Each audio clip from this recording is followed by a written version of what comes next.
Kailan ba nagsimula ang Team DVRT? Nagsimula ang Team DVRT taong 2023 noong lumaban sila ng Crest Cup Regional sa Bawan, Batangas. Kung saan ito ang kauna-unahang dayo nila sa labas ng Quezon Province, na may dalawa lang dala-dalang unit na panlaban, walang iba kundi si Puti at ang kaunahang gawang bangkang DVRT na si Uno. Bago pa sila dumayo ng Crest Cup Regional noon sa Bawan, Batangas ay wala silang pangalan ng team, kung kaya't ang pangalang DVRT noon ay nabuo lang sa pangalan ng dalawang boss na nagpaumpisa nito at sa nagplano na lalaban sa regional at nagbabakasakali rin sila na makakuha ng slot sa national race.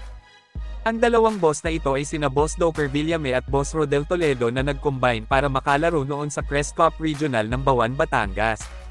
Kaya naman ang acronym na DVRT ay kinuha at nabuo dahil sa pangalang Doker Villame, Rodel Toledo at ito talaga ang unang meaning ng DVRT. Bago naman natin talakayin ang ikalawang meaning ng DVRT ay tumungo muna tayo sa naging resulta ng kauna-unahang dayo at naging laban nila dito sa Crest Cup Regional ng Bawan, Batangas.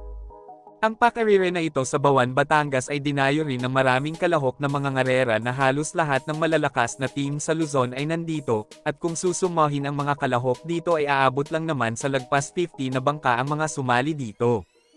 Kaya hindi rin biro na mapapalaban ka basta-basta dito sa ganito karaming mga kalahok, na kung paano mo ito malulusutan para lang manalo sa laban. Kumbaga masasabing para kang lumusot sa butas ng karayom bago mo masungkit ang inaasam-asam na panalo.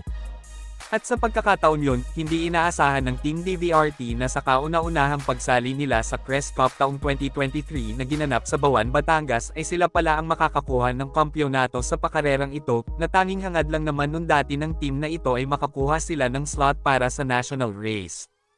Kaya hanggang dito na lang muna ang video na ito at abangan nyo na lang sa next video kung bakit ba napalitan ang meaning ng DVRT na dating Doker Villame, Rodel Toledo na ngayon ay naging Dynamic Version Racing Team na.